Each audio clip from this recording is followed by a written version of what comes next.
A particularly important issue in getting terms from tokens is the issue of stemming or lemmatization, and so I discussed that in this segment. So lemmatization means reducing the surface, inflectional, or variant forms of words to the same base form. What do I mean by that? What that means is on the surface we'll see words in English like am, are, is, and what we want to say is that those are all forms of the verb to be. And similarly, when we have car and cars and perhaps the apostrophe s, cars, that these are all forms of the word car. So if we apply lemmatization to a piece of text, we'll get out something like this, so that this is the input, which is then being mapped to the boy car be different color, with the s off the end.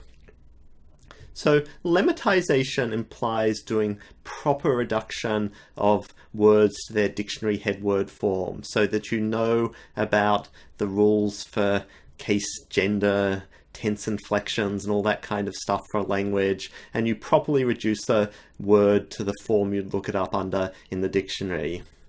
That's contrasted with stemming, and what stemming is used to mean is a more heuristic procedure to reduce terms to their roots before indexing. So stemming normally suggests a kind of crude apex chopping, though it's still normally a language dependent process. So for instance, what this would mean is that automate, automates, automatic, automation would all be reduced to the same stem of automat.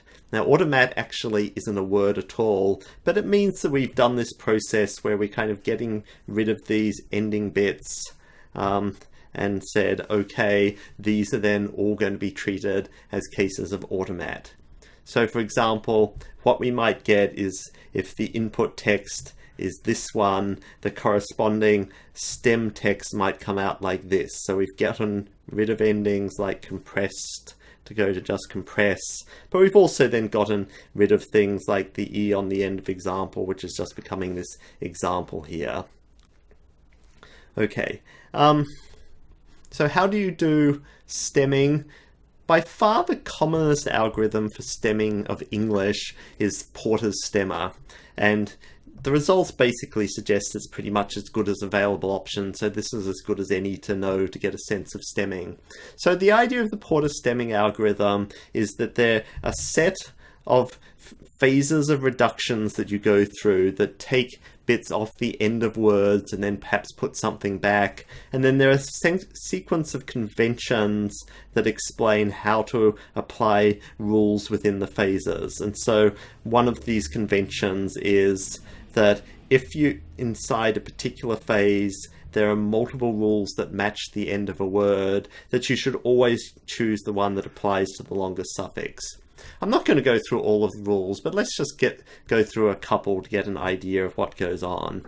So here are some examples. So if a word ends in SSES, you effectively take that off and put on SS, which is the same as deleting the ES. So that would be something like, if the word is caresses, what you're going to do is take off that much and add on this much, so the end result is you get back to caress. And this is done as a special rule precisely because you're treating things differently when you're seeing that double S, because it has a special status that's different from other endings. This one would be something like parties that goes to party. And again, party isn't a real word of English, but what you'll find out is that party with a Y is also being mapped to party. And here we're taking off some of the derivational endings of English, so that if we have a word like factional, well, this one doesn't match, but this one does match, and so that's going to be mapped down to faction. Not all the rules are as simple as that. One particular linguistic notion that is used to make the rules work better is a notion of the weight of a word. And the weight of a word is basically related to how many syllables it has in it. So here's an example of a rule like that.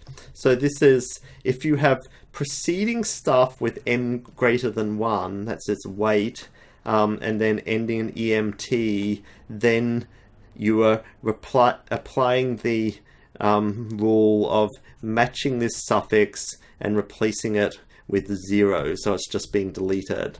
So what this rule will do is say, if you have the word replacement, well, the stuff before the EMENT has a weight of 2, because there are these syllables, one here and one here. So there are 2 syllables replace before the ment part, and therefore it gets stemmed to replac.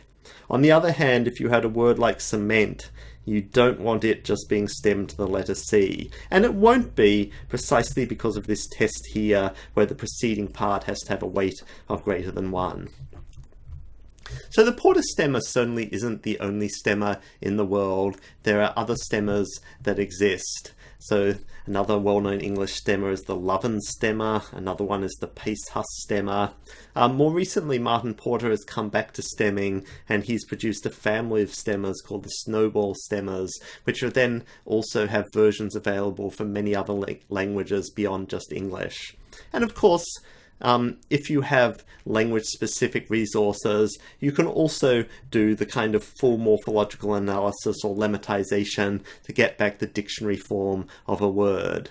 Unfortunately, though, if you like languages, it turns out that this normally has at most very modest benefits for retrieval beyond what you can get from these cruder stemming techniques.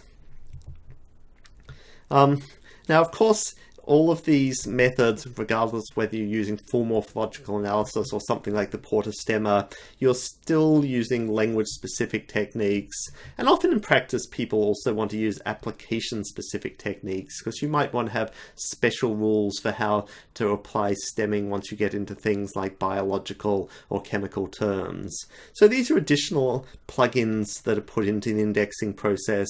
And again, there are various both commercial and open source plugins that are available for handling things like this. Finally, let me just give a note on this question of, do you actually want to use stemming at all? Does it help? Well, it turns out that in English, when there have been careful studies done, using either stemming or lemmatization gives very mixed results. It's not that it does nothing, it really helps the recall for some queries by letting you match a lot more stuff that you'd like to match. But the problem is it tends to have equally bad, harmful effects on other queries, and it ends up as a wash. And I think normally people have trouble immediately realizing why doing stemming will cause you a lot of harm sometimes. So let me try and give one example of that. So here's a specialty of operative dentistry. Well, let's suppose we want to look up things about operative dentistry in a document collection. Well, the problem is that if you do stemming, what you'll tend to get is that operative will be stemmed down to oper. So it'll be stemmed in exactly the same way as a whole bunch of other words like operate and operation or operational. And well, the problem is if there's a document that happens to mention the word dentistry and operation or dentistry and operate, it's probably not a good match for someone who is looking for documents about operative dentistry. And so they'll actually get much better, more precise results if you just query exactly on the original words. That's the situation for English. When you go to other languages, most other languages have much more morphology, different endings on words reflecting things like case, gender, tense of verbs, agreement with the subject and number and person and stuff like that. And so for these languages with a lot of morphology, you definitely gain a lot by doing stemming or lemmatization. So Finnish is a language that's well known for having a lot of morphology, and people report something like 30% gains in information retrieval system performance in Finnish. Okay, so that's explained the notions of stemming and lemmatization and some sense of how useful they are.